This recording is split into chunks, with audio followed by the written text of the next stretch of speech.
And welcome to week 19 of Cocktails and Conversation, the show with the longest title sequence anywhere in world horse racing. I'm Nick Luck, coming to you not from TW11 Southwest London this week, but from my Louis XIV style boudoir in York, the north of England, where we are currently enjoying wonderful horse racing for Ebor Week. No spectators, but fantastic horses, more of which in a moment. Britney Eurton in Los Angeles, California, Mark Tubridy in Brooklyn.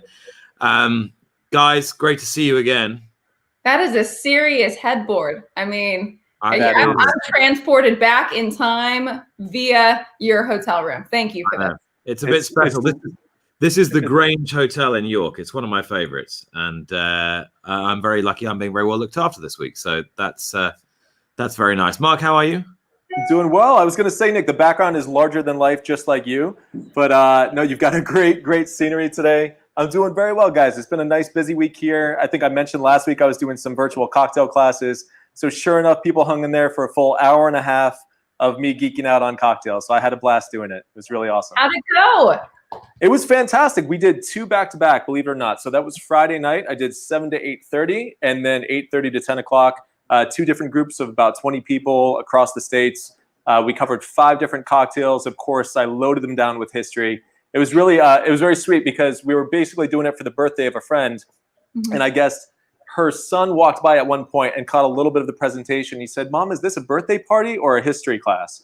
So that's a little bit of both, I guess, with me. But it was a blast. It was awesome. I think I would have done better in history if you were teaching me about cocktails all the time. I think I would appreciate that.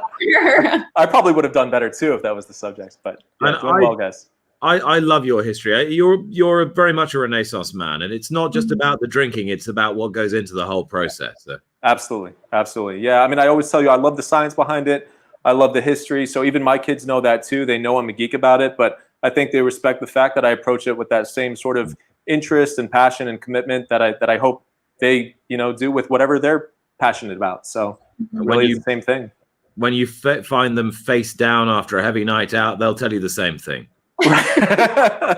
We'll get there later on. There you go.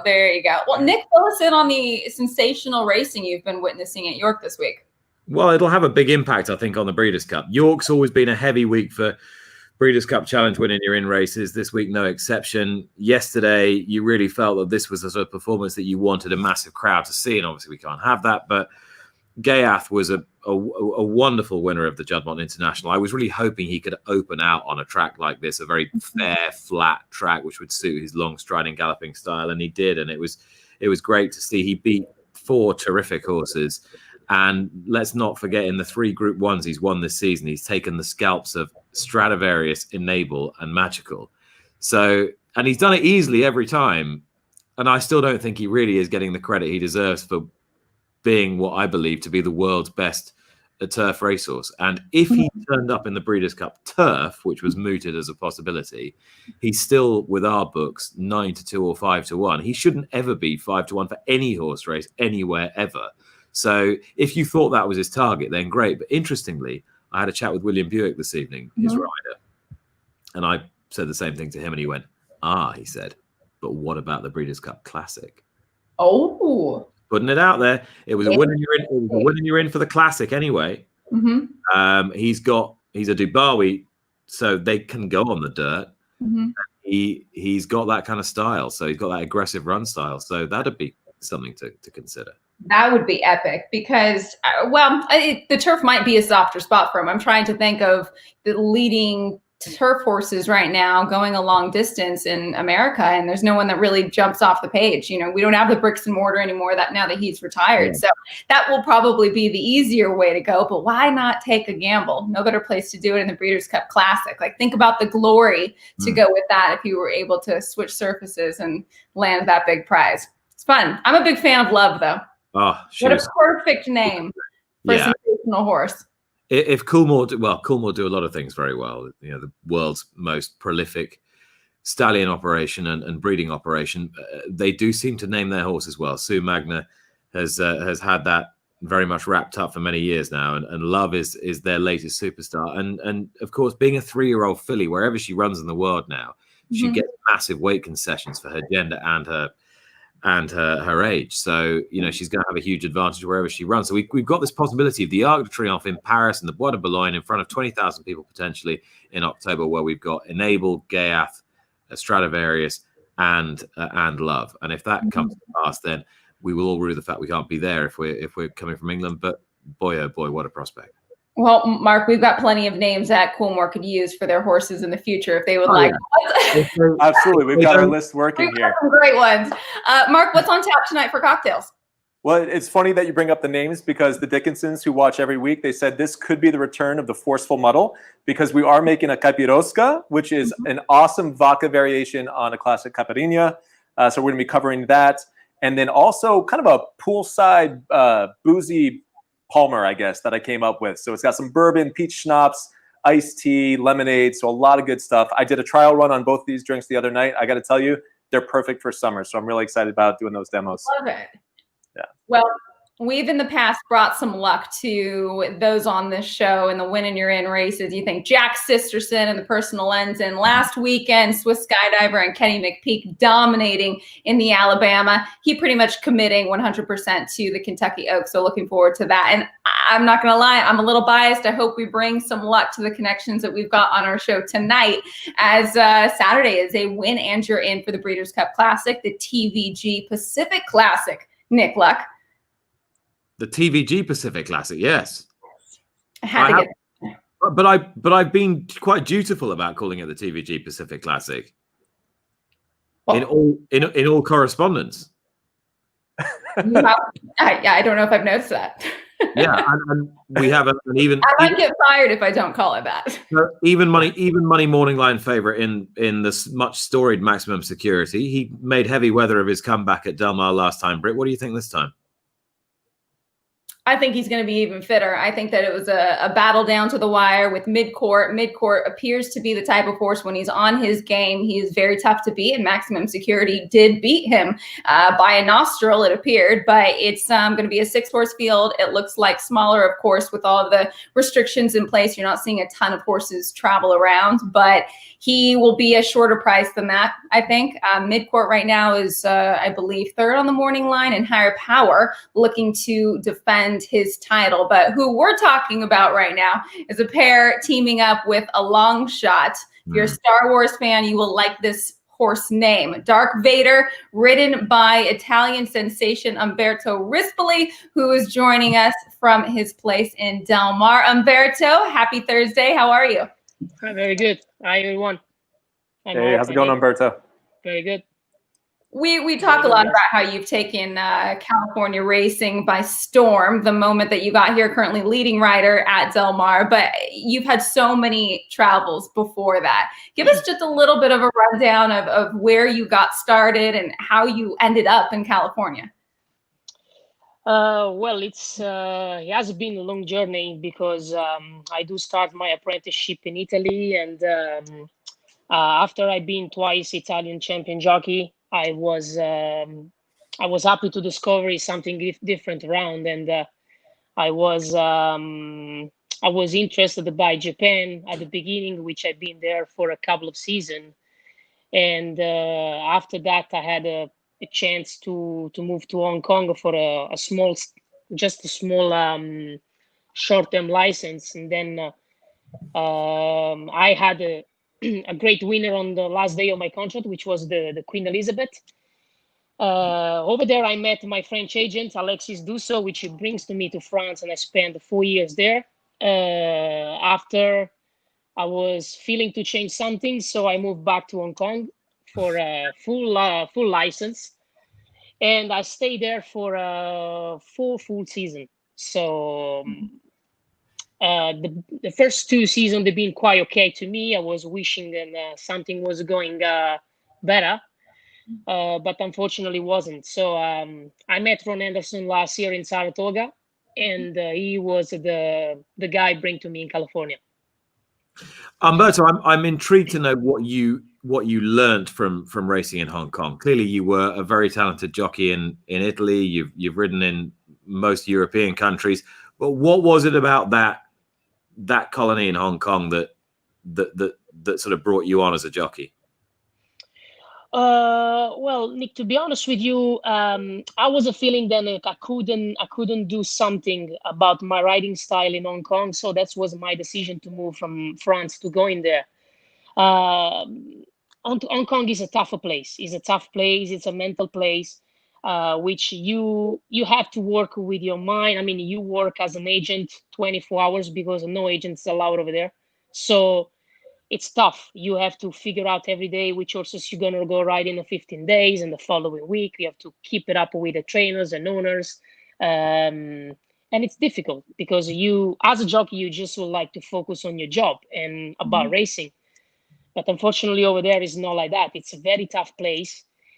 And, most of the owner, they're going with the luck. When they see you don't winning, they don't give you much support. And then when you start, you bounce back. You had the 2-3 winners in a day. So your luck has come back. And it's a different place, but I had enough of there. So I was working hard. I was losing a lot of weight.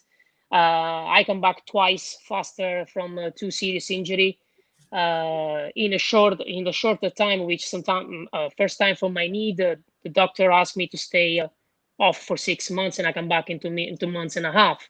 I broke my collarbone, and I come back on a horse in 8 days. So all these people did never see these efforts. So I say, what I'm doing here. So it was a good time. At the same time, I met Ron down to Saratoga, and I think that so far it was the best move I could do in my career.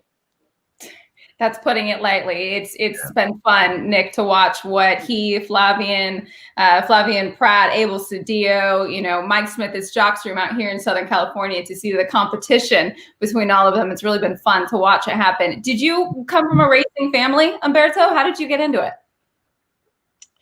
Yes, my dad was a jockey in the 1980s. He wasn't a champion. He was a more crazy jockey. He was like most likely in the small race course. But the passion come from there. The uncle of my dad was a trainer. So since I'm 2 years old, I was around the racetrack, feeding horses, and enjoy and fall in love with the horse racing. So that's what bring me to the race course. Mm-hmm. How quickly did you adapt to racing in Southern California? Did you feel at home there pretty much straight away, or did it take a bit of getting used to? To be honest with you, Nick, on the grass, I didn't have any problem because as all around the world, we race on the grass. So, but as a far you never tried the dirt in America, you will never figure out how difficult it could be ride on the dirt here. So the fact that I was coming like a place from Hong Kong, which the grass, the speed, the way to racing, saving ground is exactly the same of California. I mean, of Southern America, and but the dirt, it was a very funny impact because sometimes I say, wow, I might have made a mistake. I should move early. I shouldn't wait. You start to think about it, and you start to watch a big numbers of videos and try to learn, because as I hear from many jockeys, when you go ride in Miami, it's not the same dirt of Kentucky, or it's not the same dirt than you have in California. So it's interesting and it's good because, I'm a guy and I like to learn. And I would say then after 6 months, I start to learn pretty much well the dirt as well. Mm-hmm. Now, you didn't travel to America alone. You have a lovely wife, Kimberly, and a son, Hayden. How did they feel about that move? Kimberly is more happy because she could see me more relaxed, so less stressed than in Hong Kong. And that's probably when you have a 3-year-old kid, it makes you think and see things in different way. Mm-hmm. I wasn't an easy character before. I'm very impulsive sometimes, but as soon as as far as I have this kid changed my life, makes me more quiet. So I have to say thanks to him. And there's your adorable family right there. He has so much energy. He is full of life. Do they love? You say that he's calmed you down, but maybe it's just your energy kind of, matching each other. actually, Kimberly, sometimes she can't handle him and myself together. She say, "You guys go out of the house. There's too much energy here." So he's in that way, he's pretty much like me. He's full of energy, like you said. He's watching horse racing every day. He loves that. It was funny because last night when we went out for a drink, Britney was there. He see Mike Smith for the first time. And he actually saw Mike in a calendar that I had home from Santa Anita. So a few times he asked me before, he said, "Hey, Dad, who's this jockey?" And I say, "Mike Smith." So when we went out to the drink the other night, and then he see Mike Smith for the first time, look at me and he say, "Hey, Dad, that's Mike Smith." So he recognized him. It was so funny, though. And I'm happy because he's full of life, and more he's growing, more I enjoy it. So I'm very, very happy with that. And Kimberly's dad is one of my great heroes, Gerald Mosse, who's just, there's something about that man. He can get any horse to run and travel for him. And wherever he goes in the world, he's just got a bit of a magic touch. Nick is a funny you tell me that, because when as I was apprentice, Gerald Mosse was a big name was the first jockey for the Aga Khan, and I always in my life I had the Frankie Dettori as my idol, but you try to learn from every country, every word, all around the world. You try to see every single that magic touch from the jockeys and try to make everything together to be a perfect jockeys. So Gerald was one of the main jockey I was watching in France when I was a kid. And now, well, he's my father-in-law, but it was fun if you could see my face when I met him in my first time in Hong Kong. I was like a kid you give candies every day, and for me it was just Gerald Mosse. It was not my father-in-law. He's just that's become late. That's come later. So, but like for anyone who hasn't, he's just a real character. He's got a certain kind of charisma that a lot of sportsmen don't necessarily possess. It just got a kind of, as I said, like a magic touch. Yeah. It's like you say. I mean, like Gerald is like that. I mean, you can see in every big winners that he had. It looks like he has a touch of magic in every winners. Look, American in the Melbourne Cup. Look at there is a great winner from him in the Hong Kong Vase with Daria Khanna from the Aga Khan. He was coming from nowhere, and he's everybody say he's a lucky jockey, but even himself he say I'm lucky as a jockey, but he's at the good time on the right spot. That's what it is, And doesn't he hold the record? Doesn't he hold the record for most Hong Kong international race wins? Yes, he did. Yes, he did. Zach Curtin was trying to beat him, right? But to his record. Yes. Well, I think every records they are makers to get breaked one day. So I don't think that Zach or Joe, in the way they are going in Hong Kong, they're gonna take a so long time. But last year when Zach was just, I think he's 1 or 2 behind him, and Geraldo was over there at the end of the day. He told me, he said maybe next year. So he was happy that his record's still there. Well, thanks to our producer for this note. You talk about records being broken. So you were champion Italian jockey in 2009 and 2010 and broke your idol Frankie Dettori's record in 2009. So Frankie's 200. His father. Frankie's father. Frankie's father. Yeah, Gianfranco Dettori. It was a Frankie. Yes, it's a Frankie's father. 20 years later on the very same day. That's amazing. When I don't remember that day. I think I couldn't figure out the name. There was a journalist working for the Racing Post, and that day he calls me and say, "Umberto, then you do this exactly 20 years later on the same day." So when Gianfranco makes 2:29, I do 2:30 20 years later on the same day. It was probably written somewhere, but I couldn't, even if you, because that week for me was a terrible. I couldn't win a race. So every race I was going to read, and after second, a third, bit by a head, bit by nose. I couldn't make it. So for that week, I was going mad, and I say, wow, I'm not gonna go and pass this record. So, and that's because it should happen that day. Speaking of that, it makes me think of your response to a tweet the other day, and I'd love you to kind of expand upon it. Somebody was talking about your rides one day, and you took a moment to reply on Twitter saying that you knew that you didn't make all the right decisions. You were making all the wrong decisions, and you weren't happy about it. Why did you feel the need to respond? And I just thought it was such a classy response that you don't often see interaction between the jockeys and those on Twitter, which is usually a good thing. But what was the thought behind replying?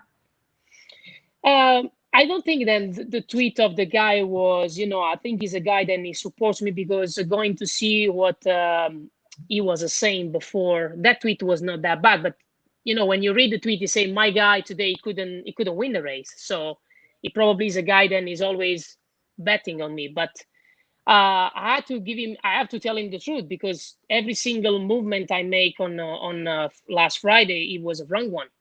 So, then there could be some bad days, and I'm a kind of I like to criticize myself when something goes wrong. I don't like to give the point a finger to somebody. Oh, I lost the race because of him or because of that. So before this is going to happen, I should probably do something different. But as we know, as a jockey, we don't have so much time to think about it.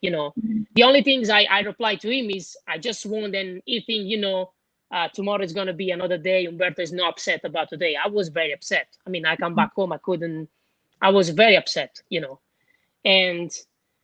but the best way sometimes to answer is on the field, to try to winning races. And I was just feeling to tell him, then I was thinking in the same way he did, because people has to know then we are an athlete, we're losing weight, we work hard every week. We won't win every races we're riding. Even if you ride 10 races, you make up your mind and go and ride and try to win all the races on the card. Some people just think about it with a ticket in the hand. Some people just say, well, they just put a tweet like this guy does. But I was feeling to reply him, and I think he was right. My decision was wrong. It was a very honest response. Nick, I think we've got some fan questions for Umberto that we've been ignoring. So we apologize for that. Well, you are riding Dark Vader in the TPG Pacific Classic on Saturday. Randy Carter says, hi, Umberto. Who or what might be an obstacle for Dark Vader? Every horse is in the field.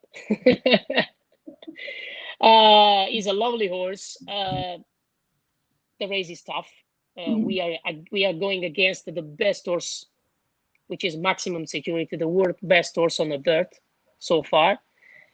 I don't know. The other day the race comes up different. So when it's a small field, it's always a tactical race.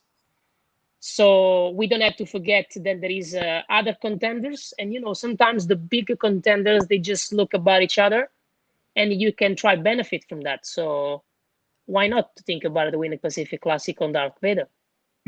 Quite right. Michael Levin says, Umberto, great ride on Scato 2 weeks ago. Thanks. Just talk us through that one. I mean, the horse does everything. I won by 5 lengths. I wasn't a pilot on a airplane. One big win I thought was so impressive, and I wish we were going to see him in the Del Mar Derby. Hit the road in the Oceanside Stakes for Dan Blacker. I mean, that horse had quite the turn of foot against some classy turf runners. What's your takeaway about that horse? Big future? Yes, I was actually happy after the race, and I'm happy when the Dan tell me that the horse has to be out from the Derby, because it was, I think, just warm him up. He warmed up himself in that race, and he was going to be ready for the Derby. It's not something serious, so I think we can take him back the horse to Santa Anita and probably try to win some big race there. But unfortunately, I think the Derby suits him very well, and I think he could be a special horse because he has such a nice turn of foot.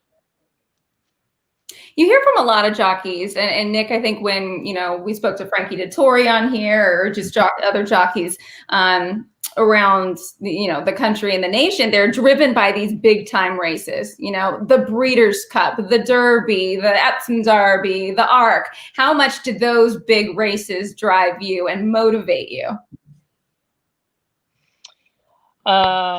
Breeders' Cup is a race that I think every jockey in the world wants to win. And I'm a big fan of Breeders' Cup turf because it's knighting against the Breeders' Cup Classic.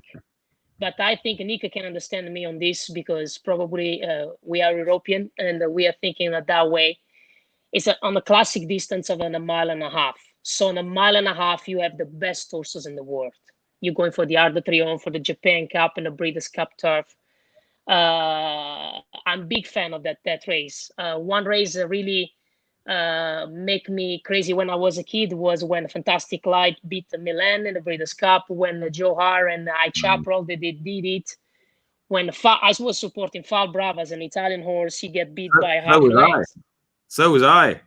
That was one of the great Breeders' Cup races of all time. I think so. There was a Storming Home was in that race. I mean, it was a tough race. It was no easy Breeders' Cup turf. I don't know what you think. I always think that we made a big fuss of High Chaparral because he was a dual winner and Johar dead heated and it was Mandela's day. Falbro was always the forgotten horse. And I don't want to throw a jockey under the bus right now, but given that it's nearly 20 years later, I'm going to anyway. If Darrell Holland hadn't dropped his reins, Falbro would have won. Look, Nick, I have to defend the jockeys, so I'm not the person I'm going to answer your question. But we see what Fal Brava after that does after that Breeders' Cup. I mean, Hong Kong Cup, he win the Japan Cup. It was an amazing horse. It was an amazing horse. That's why I think, for me, the biggest streaming is one day when, obviously, if they're gonna give me tomorrow maximum security or any other good horse on the classic, I will take it. I will not say no. But as a jockey, of course, you want to win a classic races. I mean, look at this Breeders' Cup who brings down there, Enable, all these good names. Look at Bricks and Mortar last year. It's I think it's the more fashion Breeders' Cup on a Breeders' Cup day. Mm-hmm. Do you think, because of your experience, your global experience, when you've come to this to this increasingly tough now Southern California jockeys group with a really interesting mix of riders, do you think that global experience has helped you, particularly with the turf races, has given you that little advantage?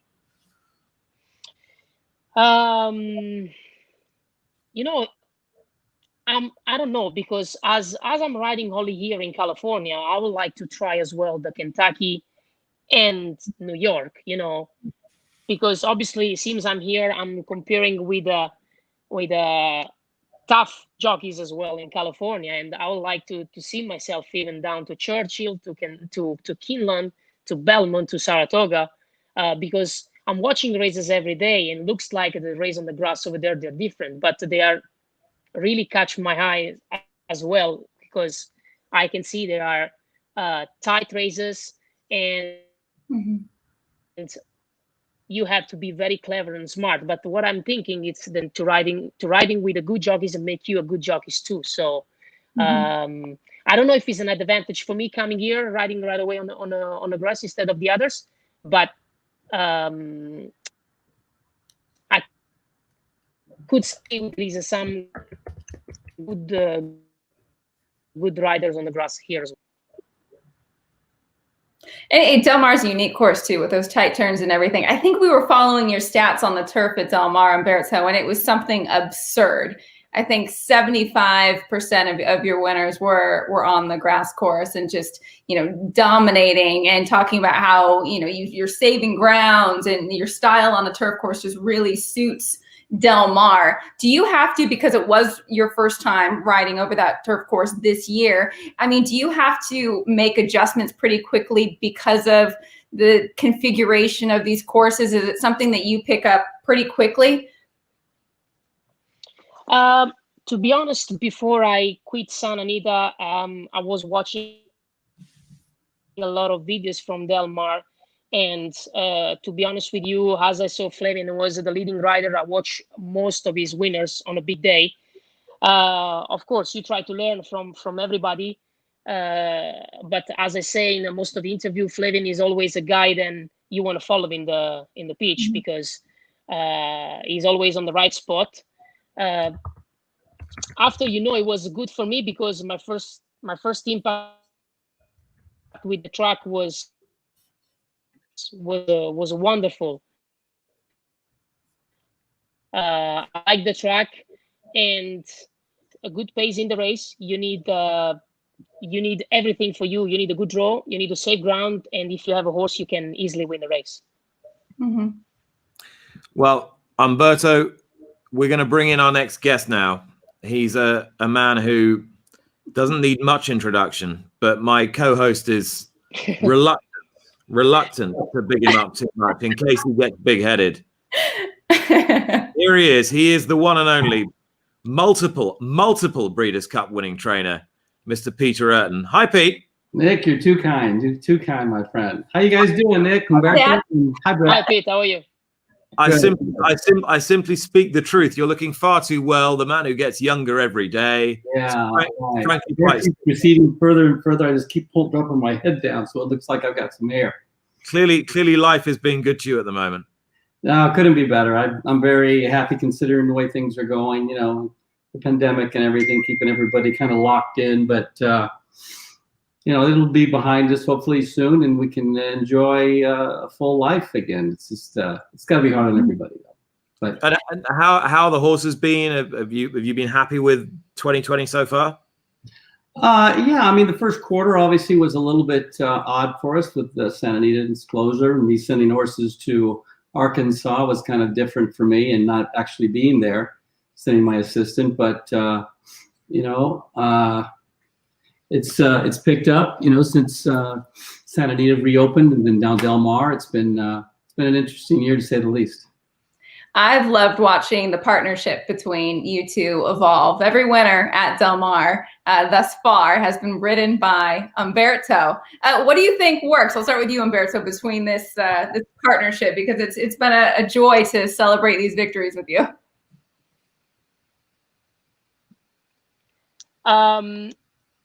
Look, Peter is a very easy trainer to ride him for, to be honest. Not because he's joining us now, but he leaves you everything before the race. He say just try to ride the horse in a better way you think.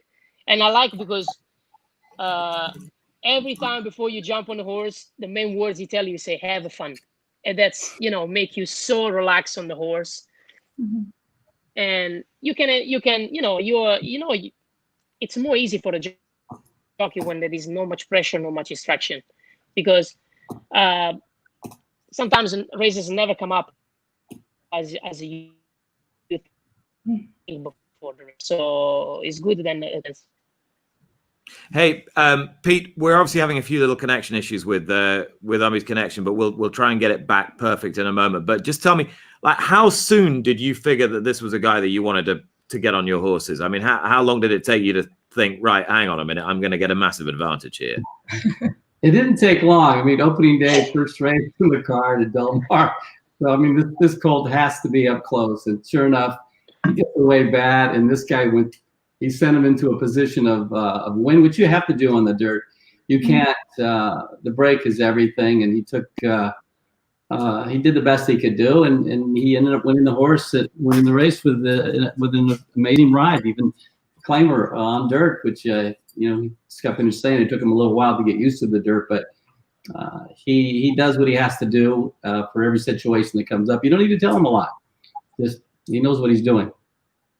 And how important for you is that consistency as well? The fact that you're likely to get somebody most times on your horses so that you're going to get the feedback.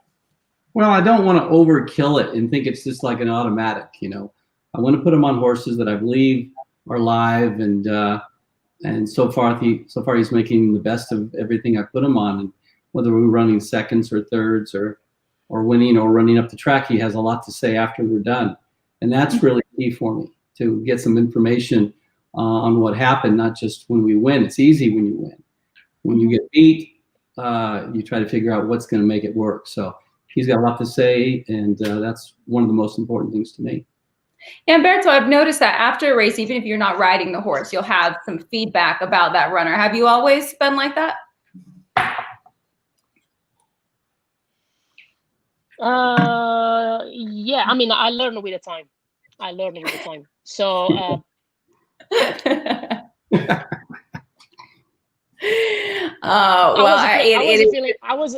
I was feeling to tell him about it that towards the other day. We don't say the name, but because that's what I was thinking about it, and I think he can do that.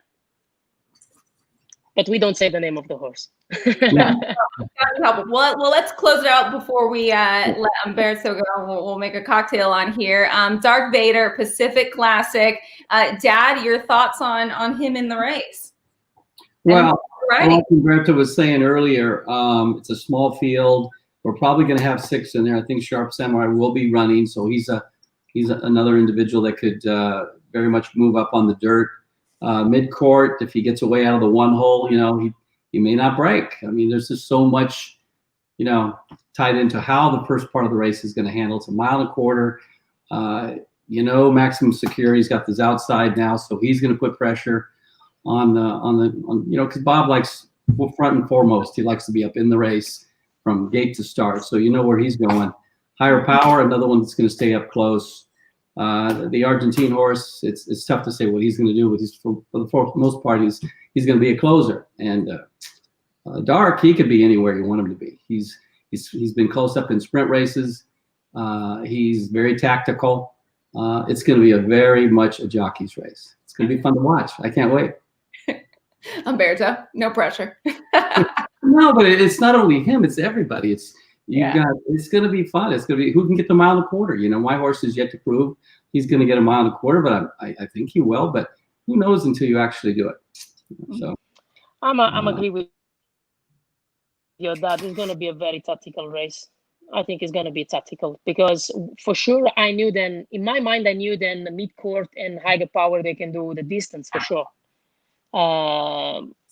Maximum Security can do as well. So, but as your father say, we're gonna see the break is gonna, after the break you can probably judge how the race is gonna go, and see where the jockey they're gonna put the horses. But our advantage is then, sometimes they think you are an outsider and they forget about you. So that's what we want them to think about it. Mm-hmm. Well, may the force be with them. Exactly. Thank you so much for joining us. Good luck. Keep up the continued success. Oh, wait, Nick has a question. No, before you go, Umberto, I saw Andrea Razzani out tonight in York, and he said to say hi. He said, you got my good friend Umberto on this evening. So he's passing on all his best wishes, and he rode a big winner at York today as well. So yeah, I saw. Tell him thank you, and tell him also as well they answered the phone because they never pick up the phone. So bring him my regards and tell him to pick up the phone, Nick. Thank you. I will do, Umberto. You take care of yourself. Take it easy, Umberto. Good stuff. Well, most that have been joining us know that my mom and dad during the pandemic were massive fans of Cocktails and Conversations, making these cocktails right alongside Mark Tubridy. So, Dad, if you're up for it, I think we've got to make the first cocktail of the evening. What? Sounds good. I don't see any ingredients here, honey. Watch and listen. I'll do that. Pete, this one is as easy. It's great to see you, Pete. This one's so easy you can do it easily later on tonight. So I'm going to walk everyone through it. Our first cocktail tonight is a variation on the classic caipirinha. A little difficult to say, but now try this one on for size, the Kapiroska. So the main difference here is that the Kapiroska is made with vodka, and the caipirinha, of course, is made with cachaça, which is similar to rum. It's a kind of a Brazilian cousin to rum made from fresh sugarcane juice. Now, this cocktail is so easy to make because kind of like an old-fashioned, we're going to do it directly in the glass, so we don't need a cocktail shaker or a mixing glass. And it has 3 simple ingredients: muddled limes, sugar, and vodka. Now, I know a lot of you out there that have been watching this show week after week, you're saying, wait a second, that sounds familiar. That sounds kind of like a fresh gimlet that I know we've used as the base for numerous drinks like the cucumber martini. But exactly, yeah. But there are some subtle differences here. Basically, it's the same ingredients, but we treat them differently. So this is less about history today. I'm going to get a little more into science. So we're going to break it down as we go, but it's very easy to make. Peter, I know you're going to make this later on. Hopefully you like it. we're going to start off with 1 lime cut into quarters, and we're going to put it directly into our mixing glass here. So I know a lot of you are probably thinking kind of mojito vibe right off the bat here. Mm-hmm. So this is 1 lime that we basically halved and then quartered. But let me show you something. When you want to get as much juice as possible out of those lime wedges, so when you first quarter the lime, you're going to see that you have that little white part there in the middle. If you slice that off, and let me show you an example, kind of like this, if that makes sense, then it's going to be that much easier to muddle the juice out. So that's one little tip, is when you quarter your limes, cut that little white part off the middle, and when you muddle it, the juice is going to come out very easily. All right, so the next thing we're going to do is add 2 teaspoons of sugar. This is definitely a forceful muddle. We've got no fine herbs in here, so we're all about extracting the juices and incorporating the sugar. So we're going to do 2 teaspoons of sugar. You don't have to get too exact with this, guys, but just 2 nice teaspoons. Now, right here, we've got kind of a difference. So yes, we've got limes that we're muddling because we want to extract the juice, like we do for the gimlet, because we have fresh lime juice, and we have sugar, but not simple syrup. So those are 2 kind of interesting differences. The first thing is that if we're doing a gimlet, we squeeze the juice ahead of time and we discard the actual limes, right? So here, because we're muddling the limes and keeping them in the glass itself, we have much greater contact with the lime peels. And that's important because we get a lot of those oils that adds more complexity to the drink. So you don't have to do that in all cases, but for this specific drink, like a mojito, it adds a lot. So that's kind of that first difference. The second thing is that we're using sugar, not simple syrup. Kind of seems like tomato, but remember that simple syrup essentially is a solution of water and sugar. So it makes sense that if we're taking out the water, we're setting ourselves up for less dilution and probably a stronger cocktail. But we're going to kind of compensate for that later on. So those are 2 big differences. Take your head off, isn't it? You know what? Have you ever had a caipirinha? It's going to take your head off. That much sugar. The sugar, and it's a relatively strong cocktail.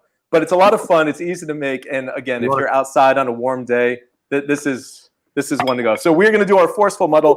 I don't know if you guys can notice. I'm experimenting. So I've got a little bit of a... Stay hydrated. Oh, yeah. This is water, and 4 for Dark Vader, who's post position 4. Yeah. Anyway, continue. Peter, what are you drinking? Do you have a glass of wine or a cocktail? I can't see right now. There you go. What kind of wine is that? Flora Spring. Awesome. It's a Chardonnay. Beautiful. Hey, was it you that gave Brittany her love of Chardonnay? I don't really know. I usually drink red, to be honest. She doesn't. She drinks more red than she drinks white. My God, she drinks a lot of red. She must drink a hell of a lot of red. Yeah, she's a red girl. It's just been so hot out that a Chardonnay, just something like. I think nothing but red. It's cool down there. Here, I have to say they introduced me to wine 100% at a younger age, that I just really grew an appreciation for it. You have to acquire the taste too. This is correct. She's been drinking wine too. Maybe that was presumably to get her to sleep. It helped. It worked too. A little bit of whiskey, no. Yeah. We actually froze it, into ice cubes. Yeah. There you go. Popsicles.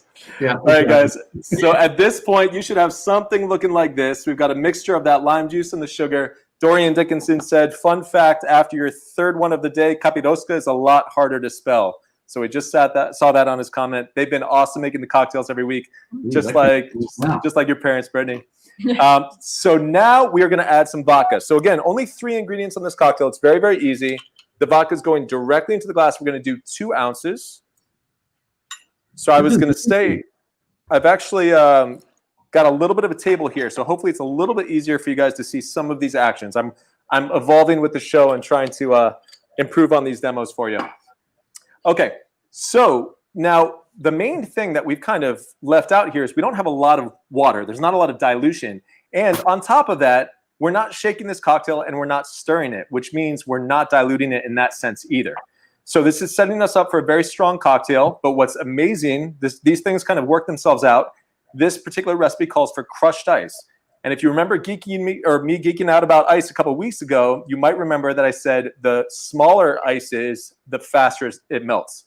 So if you use crushed ice, it kind of hits the drink with a blast of dilution right off the bat, and it's going to chill it down. So even though we left out the water by not using simple syrup and using sugar instead, we're kind of compensating, because as soon as we get that crushed ice in there, it's going to chill it down, it's going to get frosty cold, and we're going to get some of that dilution that we didn't have before. So a little trick, that this was my wife's idea. If you have one of those ice machines in your refrigerator, you can do the crushed ice ahead of time in these Ziploc bags. No, not yet. I know. One of these days, I promise. We'll get there. But she gave me the idea of doing the crushed ice ahead of time in the Ziploc bag. You can store it in the fridge. That's definitely a bag of ice, is it? Yeah, crushed ice. Yep. Yeah, good. Sorry, just hold it. Look, yeah. Mm. Oh, yeah. It looked like a little bit. It's something else. You look like contraband from a distance. Yeah. I was getting worried that the lockdown was finally taking its toll. Oh, man. Only cocktails, Nick. Only cocktails. So we are going to give this a nice little stir now. And again, this cocktail is interesting, just like the mojito, because, you know, it's kind of like Umberto was saying about records. They're made to be broken. Rules are meant to be broken. And what do I always say? When you have juice in the cocktail, things like juice, you want to shake the cocktail. But we're not doing that here. It's kind of this thing with mojitos and caipirinhas and kapiroskas. You kind of just do it in the glass. It adds to the charm of it. Maybe you'll get a little bit more sugar in one sip than the next, but it's authentic. It's a little rustic, but it's a lot of fun. So I'm going to show you the... What's that? Squeezing nothing, huh? I'm sorry, I missed it. You don't mix it. You don't squeeze the lime. You just let it. No. This is very kind of easy to do. It's meant to be like the mojito, which is kind of known as the Cuban highball. It's something that's meant to be mixed in the glass. For a long time, I shook my mojitos, but then I started seeing all sorts of comments on social media saying you never shake a mojito. So I dived back into the research, and it is this drink that's kind of meant to be built in the glass. It goes against some of the common principles of when we have juices in cocktails. But honestly, in these drinks, they really do work out well. So I'm going to show you now. We've got a nice mound of crushed ice. We garnish that with a little lime wheel. And this is just summer in a glass. And you'll find the sugar, the citrus, it all comes together nicely. The crushed ice compensates for some of that lack of dilution that we have on the forefront. And you get those essential oils from the lime peels. So a little different, but I hope you guys enjoy. That is a Kapiroska. I tried to get the pronunciation right. That A, the pronunciation is beautiful. B, it looks like the most refreshing drink in the world. And C, it will anesthetize all pain. Yes. You're absolutely right, Nick. That's an absolute thing of beauty. Thank you so much. So, Pete, you guys are now full graduates of the Mark Tubridy School of Cocktail. Yes, we have. My mom asked for a book. She would like the book, Mark. Yeah. This is something I think, after next week's episode, we're going to have a little bit of a break. And one of the things that I wanted to work on is compiling all of these recipes together, try to get it in some sort of format. So for great, people that have been participating week in, week out, that really want a source for all of these recipes in one place, we're going to try to put something together for you. So work in progress. Video, actually. So Mark's going to do the recipes. What are we going to do? Drink them. We could have a running Nick Luck commentary under each drink. That kind of just gives it some color and flair. We want to sell a few of these books and make some money for charity. By the way, breedingclub.com/donate to all the charities that we've been supporting during the 19 episodes of Cocktails and Conversations. Right, Pete, I'm not going to spare your daughter's blushes anymore. How do you reckon she's doing generally? Do you think she's kind of shaping up respectably as a TV host? I guess she's doing okay. No, she's doing, as far as we're wearing goggles though, and but I think she's wonderful. Can't be more proud of her. Tell me a little bit about that relationship when it spills over into the kind of professional environment, when you've got a runner and Brittany's on the show, and we've seen it with the Breeders' Cup winner last year, and she's a complete pro. I know this, and you know this, but it's just kind of an interesting dynamic. I kind of lost you there for a minute. I didn't tell you went out on me. Let me get the microphone closer. That'll be better. Wow. I think that'll work. It can't be real. We've got Johnny Carson here now. It's complete. It's completely for real. That's funny. I was just saying, if you can hear me now, I was just saying the dynamic between you guys when Brittany's working and you've got a runner, you obviously try and maintain your professionalism, but I think people respond to it so well. They love to see the emotion. They love to see the relationship that you guys have. And it's played out for us, so many times in such memorable fashion. It must mean a lot to you. It does mean a lot. And I know she tries not to do too many interviews with me because then she's going to be a little partiality. But when they're there, when I do get interviewed, they're always a lot of fun for me, at least. Maybe hard for her, but I'm enjoying the whole thing. And then my wife, I wish was here right now, is too. I mean, we just don't get enough of it. But the thing is, Brett, like I know you kind of try and keep it. You kind of try and keep it professional, but there's a point where you just have to kind of let go a little bit. Absolutely, because at the end of the day, the only reason I'm in this position, I'm in this role is because I have a passion for racing, and my passion came from going to the races with my dad and rooting on his horses. So I owe it all to my family for being involved or for the place that I'm at right now. But I'm not going to be, at the end of the day, if my dad has a horse in the race, I'm going to be as completely unbiased as I can while I'm on air, but all bets are off when I'm off air. And everyone's seen how into the race I get, especially if we're winning. It's slightly embarrassing, but it's a little bit of we may as well just like this hasn't been seen by many people at all. Yeah. So I think we just need to wheel it out again for old time's sake. Wow. I feel like there was something subliminal, like you were always immaculate, but I think there was something subliminal. I can't say that at this time of night. In you that Kapiroska, subliminal. That knew this was going to go well. That day, there was just a kind of weird. Nick, got to move that unit away from your face, says the producer. Right, that's gone. It was only because Pete couldn't hear me. Pete, do you ever look back on those days when Brittany was, an aspiring movie star and think, she made the right choice to get out of that world and into horse racing? Well, she had a lot of passion for movies, and she really, she did the education for it. She loved getting into parts that were so emotional, so up and down for her as far as getting into character. She would be on a roll if you figured she got it, but then another character, she would feel like she wasn't there. But for her to be herself like she is, you see who you see on TV is her, and it comes very natural.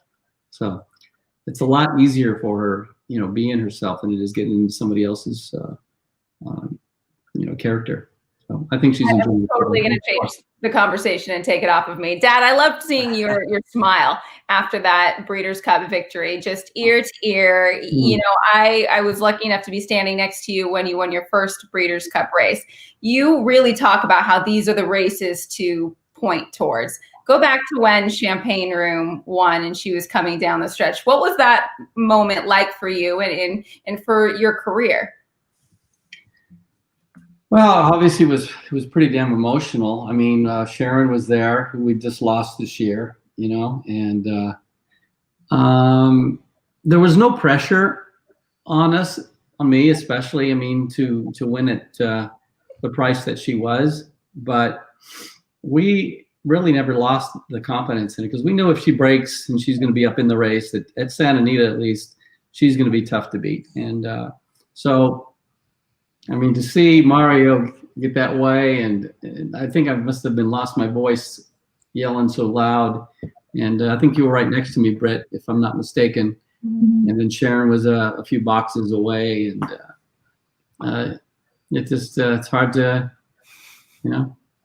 comprehend how important it was and how much fun it was for a family as well as my help. They're so important to me.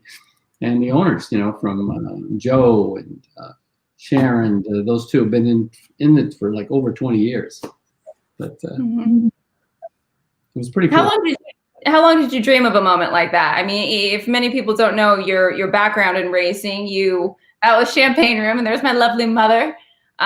You started as a jockey, actually. I don't know if too many people know that, and then went into mostly claiming horses and moving them up. How much did you dream of a moment like that?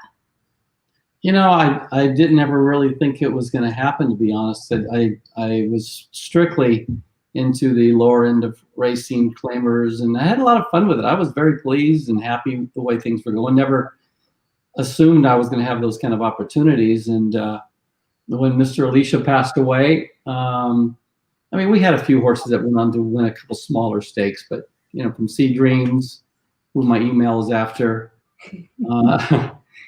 and a few others, but to actually dream about doing it, it just wasn't.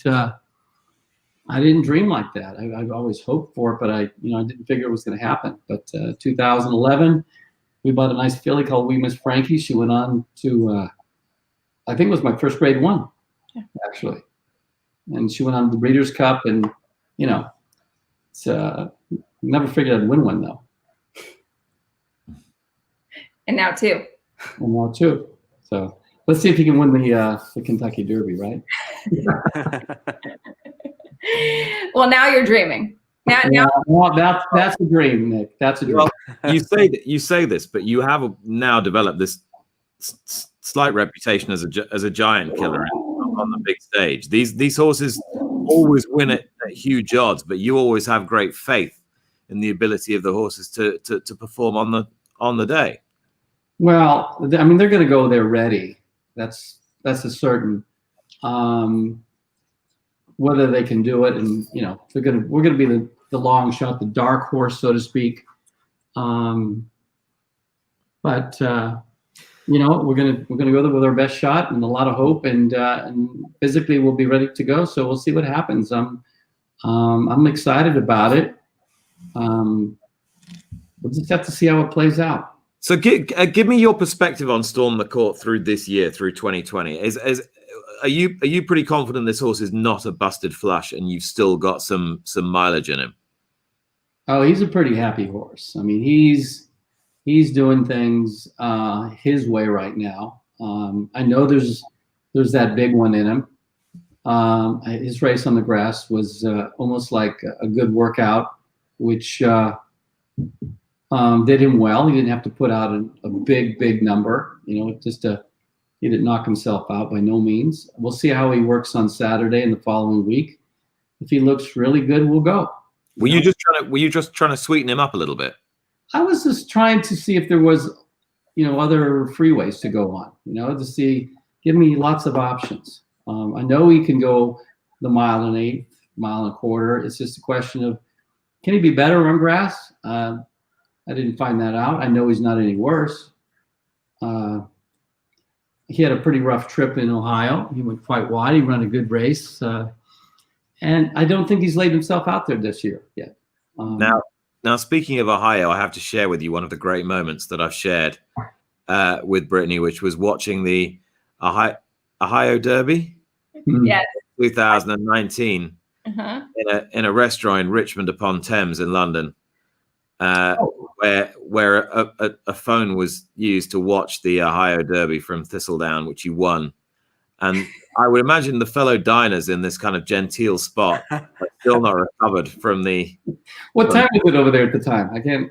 It was late. It was kind of 11, probably. Yeah, 11. It was right after the last day of Ascot, and it was such a close finish. Yeah, they were chucking people out. Man, that was fun. That was trippy. We in the winner's circle, me and Joe were out the door to catch a flight, but I wish we could have enjoyed it more. That was quite a thrill. Yeah, the thing is, there's the bunch of like London suburban diners. I don't doubt many of them are great horse racing fans, let alone American horse racing fans, who were just treated to a chorus of "Come, Joey! Come, Joey!" Well, if you would have gotten video on that, there is video. Video exists. Is there video? Exists. Yeah. Oh, I've got to see that video.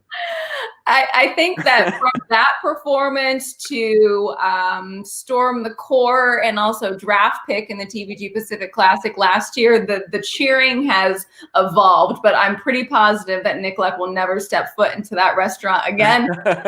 To myself and Pete Rotondo cheering Core Beliefs home that day. I've been banned. They've got his picture on the wall. Pete, I wanted to ask you a quick question. Just going back to something Umberto said about you kind of mentioning have fun when you go out there. And you were also talking about happy horses. And I just love that philosophy. Does that kind of tie into your philosophy of horse racing, that there's got to be joy and there's got to be fun involved, and that's part of the success? Well, I think a horse that's in a good frame is going to perform a whole lot better. Mm-hmm. And if your jock's going to go out and have fun out there and less pressure on him, that's going to make things easier for him to make decisions. It's going to put them in more of a. I've always said that. I don't know why. It's just come off something I've always said. And if they're not going to have any fun, if the stress is on them, it's going to be harder. So sure. When I'm relaxed, I do things better. Absolutely. Maybe not on the golf course, no matter how relaxed I am. But I just think it's when things are good, things happen. When you're in a good frame of mind, and whether that's my help, I like a real quiet barn. I don't like, I just like smooth, and I think that's just the way I think things move better that way and handle things better. So. Absolutely. Love that. You were talking a lot about, your employees and how it's a team effort and how you were so thrilled to get that sort of victory for them as well. You talk a little bit about your team and how long they've been with you and how much, that adds to the success of a group, having a good team behind you. I've got the same guys. A lot of the key guys have been with me for over 25 years. From Lupe Perez, Luis Martinez, who are their uncle and nephew, and they've been with me forever. His brother was with me for a longest time, Alex, and he's gone, but not gone, but retired. Mm-hmm. And exercise riders are always the difficult ones to keep, but some of the grooms I've had have been there every bit of 15 to 20 years. Mm-hmm. It's just a great crew of guys that you tend to develop. I mean, the longer they're with me, it seems like they turn into, they're just like family. And even the younger ones, when they get there 18, 19, they've got a lot of energy into them, and you calm down a little bit. And it's a good place. It's a good place to go in the morning. Would they say that you get stressed out before a race? Would they say that? I don't know what they would say. What'd you say? What do you say, Britt? I very rarely have seen you really stressed out before a race. If a horse is acting up, the wine helps. Do you get more intense before a broadcast than Pete gets before a race? 100%. I was more nervous coming on this thing than I was in the Pacific Classic next week. Yeah.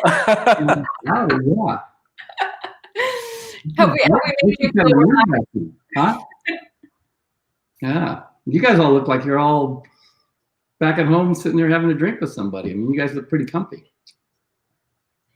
We like to provide this environment, right, guys? Make it relaxed. Yeah, absolutely. The beauty of this show is you're out of the garage. I just noticed. Nick is at like a Renaissance fair right now. I don't know what's going on. I'm in my Louis XIV's boudoir, as I said at the. It's much improved. I like it. This is the Grange Hotel in York, a wonderful spot. And if I say it often enough, then hopefully I can leave without paying the bill. Now. I referenced the interruption of a very gentle evening's entertainment with a bit of rooting at Thistledown.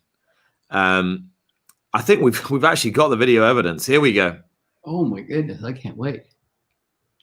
Oh, with the hat on still. That's funny. With the Royal Ascot hat on. Have we got sound? I think she's gonna try it again. Snapping. We need this sound for that one. I'm not sure how long or representative of the actual event this piece of video is, because I was too embarrassed. I had to actually stop filming. Come Joey, come Joey, come Joey, come Joey, come Joey, come Joey. Is that it? Come Joey, come Joey, come Joey, come Joey, come Joey, come Joey.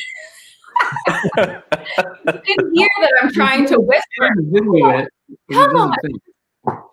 It's not representative of what really happened. I've got to tell you. No. I've got to tell you. This is true. Dad, for you, Pacific Classic coming up this weekend. You ran in your first Pacific Classic last year with draft pick finishing second. How important is that race to somebody that's been training in Southern California for over 35 years? Well, it's a key signature race for more reasons. I mean, it's Del Mar's race for what everybody looks forward to Del Mar, right? It's an opportunity to feel like you could go into the Breeders' Cup with a really good shot to carry on that. It's I don't know, it's hard to explain, but it's just something that's quite important. I mean, San Diego Handicap, obviously another important race for us. Hollywood Gold Cup, those are just such big races for us here in California. But to win it, I don't know. It'd be pretty fun. I mean, we're going to be. I don't know if I'll make it to work the next day. But I just want to see him run well, come back well, and he doesn't have to. Obviously, if he wins, it'll be craziness. But dreams of him out. Actually, I think he should run well, but you just don't know. We got to see the mile and a quarter. Mm-hmm. He couldn't be doing any better. Well, looking forward to the show on Saturday. We will have that all to you on TVG, as it's the TVG Pacific Classic. We got one more drink to make. Dad, if you're up for it, stick around for this final cocktail of the evening. Sure. Absolutely, yeah. Well, Pete, you mentioned your golf game. So we've got a little bit of a tie-in. We didn't even plan this, but I'm doing a take on an Arnold Palmer here. So it's going to be a boozy take. So I never mentioned to you guys, but when the 21 Club is open, believe it or not, I actually work the day shift, which means that in addition to making cocktails behind the bar, I serve about 20 to 30 lunches as well, right? So there are days that I actually feel like I pour more iced tea than I do cocktails. Sure. But as will happen at the 21 Club, there's a little bit of a reputation there for the 3-martini lunch. Sometimes meetings get canceled, and those business luncheons sort of segue into social interaction. So the iced tea gets a little bit more stiff throughout the day. Sure it does. Which makes for more fun all around at the bar and in the dining room. So we're going to basically start off with an Arnold Palmer. I'm going to build that first so that you can just see how to do a great Arnold Palmer. And then we're going to go ahead and spike it with some peach schnapps and some bourbon. All right, guys? I'm taking notes. All right, fantastic. So we are going to start with some good unsweetened black iced tea. We are going to be shaking this cocktail. So we're going to do this in a cocktail shaker. So I want about 2.5 ounces of black iced tea. Obviously, you can get this at any store, but it's so easy to make at home. If you have regular black tea bags, for instance, I did 5 tea bags for 2 cups of near boiling water, and then steep that for about 3 to 5 minutes. You don't want to oversteep. You don't want it to get bitter. Take out the tea bags, and then you add about 2 cups of cold water, and that's your iced tea. So you can make it at home easily. Main thing is we want this unsweetened because we're going to add some other sweetened later on in the cocktail. All right, so 2.5 ounces of our unsweetened black iced tea into our cocktail shaker. And then the next thing we're going to do is we're going to start with the kind of the lemonade component. Arnold Palmers are just such a great drink this time of year. Of course, we're going to have some more fun with it right now. We're going to take it to a whole other level. But as far as refreshing summer, even mocktails, Arnold Palmer is a great way to go. All right, so next kind of comes the lemonade component. We're going to be doing lemon juice and simple syrup, which is not quite lemonade. For it to be lemonade, you really need water. But because we're going to be shaking this, we're going to introduce some water through the ice cubes. But the reason why I bring that up is this is a great cocktail to make in big pitchers if you have some friends and family over. And in that case, you would just want to add some water to this because you're not going to be shaking it. So again, I'm kind of bringing in that science. I swear you guys are always going to think about shaking and stirring like dilution and temperature by the time we're done with this show, I think. So 3/4 ounce of fresh lemon juice. I'll never stop saying it. Fresh juices are the best. Dad, do that. I wanted to wrap the show with so cute. Hey, Pete, given that we've got an Arnold Palmer theme going on at the moment. I'm watching. He wanted to hear it too. Keep going. Don't mind me, Mark. I'm distracted at this point. I'm like, in a good way. So actually, guys, I'm sorry. That was 1 ounce of fresh lemon juice. 1 ounce there. So now we're going to add 3/4 of an ounce of simple syrup. So already, you know, that's not quite enough to balance out the acidity, but we are going to be adding peach schnapps as well. So this right now is kind of your Arnold Palmer base. You've got basically half black iced tea, unsweetened, with kind of a lemonade sort of situation. So we've got lemon juice, simple syrup, and then if you were not turning this into a cocktail and shaking it, I would add some water as well. Now we're going to add some fun stuff to it. I don't use peach schnapps often, but this just seemed to make too much sense. Bourbon, iced tea, you know, why not? So 3/4 of an ounce of peach schnapps going in there. Peach schnapps, Mark. Because when I see it on the menu, I'm definitely, you know, pushed away from it because it just seems like it's going to be an overly sweet drink. Yeah, well, in general, liqueurs actually don't tend to be as sweet as syrups. And I know that because oftentimes when I try to balance out cocktail recipes, if I've got maybe like an ounce of lime juice and an ounce of triple sec, sometimes, I mean, for some people's taste, that'll actually taste kind of spot on. But you oftentimes need to add a little bit more of a liqueur than you do the citrus juice to really balance it. So to answer your question, it's not quite as sweet as a syrup. That being said, you would never want to drink a syrup by itself. But my best piece of advice with that is to really talk to the bartender, because so often I'm conscious of that when I create a cocktail recipe, especially how, like, what the verbiage is, because I know that when people see liqueurs and syrups, the inclination is this is going to be overly sweet. But sometimes we're adding 1/4 of an ounce of something, you know what I mean? Or just a bar spoon. So it always helps to check with the bartender, because sometimes, I mean, we never try to make a sweet drink, or at least good bartenders really don't try to do that if it's meant to be well balanced. So even if you see those ingredients in there, a good bartender should find a way to bring it all into harmony, if that makes sense. But it's a good question. Absolutely. All right. Now, of course. Pete, Matt Nakatani says, better wrap this interview up soon. Poker starts in a little over an hour. He knows me too well. Oh, boy. And the Dodger game. The Dodger game's starting right about now. Oh, that's true. Got to turn it on. All right, so we're gonna do a quick shake on this cocktail, get everybody ready for whatever the next event is tonight. All right, guys, this is a shaken cocktail, so we are gonna add our ice cubes. I'm told they're showing Tin Cup later as well. Oh, I love that one. You like that movie? Oh, yeah. I've seen it maybe 30 times. Always time for a 31st. That's true. Yep. All right, guys, with this cocktail, like I said, you can do this in a pitcher and it would be delicious. But I'm going to show you, once we shake this cocktail, you really get such a beautiful kind of a mouthfeel, the aeration. It almost changes the color of the drink. So if you have time to shake it, it's definitely going to benefit from that. But easy to do in a big pitcher as well. Nick or Brittany, are we doing any stats during the shake tonight? Oh, my God. Although, because I'm not at home, I haven't got my stat pack. Okay. Brittany could probably do some off the top of her head. I don't know. Without Right. a shadow of a doubt. I mean, I could just shout "Come Joey" over and over and over again. Well, that would definitely be one for the highlight reel, wouldn't it, Nick? And my disbelief, yeah. I'll read what's behind me. Okay. All right. 3, 2, 1. We was breaking New Year's World Champion 2011. We were first winning into game 2 in 2017. National Silver Millennium Races grade 2 in 2016. We got Wedding Champion of Tennis grade 2. Keep going, Mark. You can't understand a word she's saying. Not one word. Oscar for Best Actor in 1997. Yeah.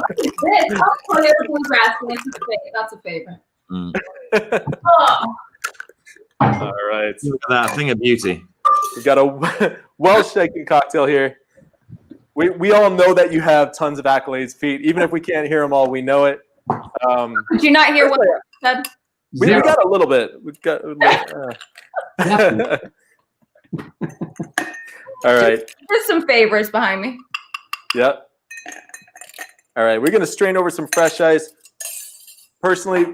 Pete, to have you on the show, just knowing that you've been such a fan of the cocktails and everything is such a pleasure. So it's great to actually be able to talk to you more than just a passing wave when you're in the background. We haven't missed much, Mark, because we've seen every single show except for when we went to Del Mar. Me and my wife watched. Wow.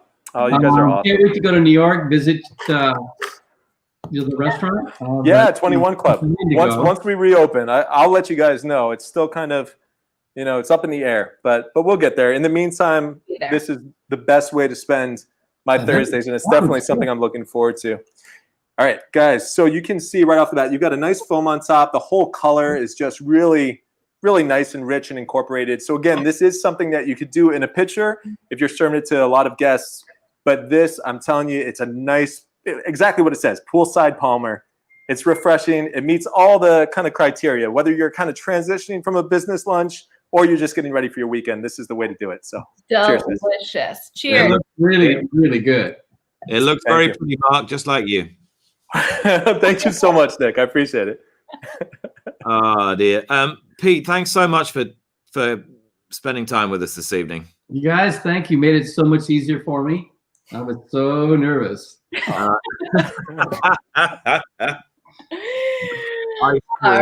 Dad. Thank you. We'll let you get to poker and the Dodgers. Two of the favorites. The dogs. They want to get fed.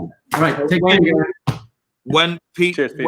when are you going to be able to see your dad again, Britt? 2 seconds if I walk into the other room. Yes, this entire thing was done in the same house. It was very convincing, though. Very convincing. So next week is the final edition of this season. Crazy. But I can't believe that 19 weeks. How are we going to go out with a bang season 2? I don't know. Just find me a good guest, and we'll be great. Oh, I need to find you a good guest? Okay. Yeah, Next week, Nick's going to have like a bouncy castle in the background. Who knows? Maybe a hot air balloon. Where are you going to be next week? Whatever you guys. What do you say? Where are you going to be next week? I'll be back in the garage next week. There he is. Yep. Yeah. He's I back. feel bad our other dog didn't get any showtime, but she's fine. She's not much of a ham. We're going to take, so we'll be back next week, then we'll take a 2-week break, then we'll be back again. So just give you enough time to get the Derby in, and then on we go. Yeah. It's wild to say that, but we've great racing action coming up this weekend. I believe next weekend, the Pat O'Brien, which is a win and you're in for the Breeders' Cup Dirt Mile. So lots of action still to come, and then we get closer and closer to Breeders' Cup at Keeneland. Can't wait. Happy days. Yeah. Hopefully we will actually convene live at some point in the same room. Yeah. Who knows? Who knows? I hope you're all keeping well, and do join us again next week. But from all of us, Matt Nakatani was asking who's next week. Matt, we have not decided yet, but hey, we're always open to suggestions. Who do you want to hear from on this show? Why not? Yeah. Sometimes you just have to push it to the wire and live a little, and that's right. We're going to check out now. Love you all. See you next week. Bye-bye. Good night. Sleep tight. Cheers, guys.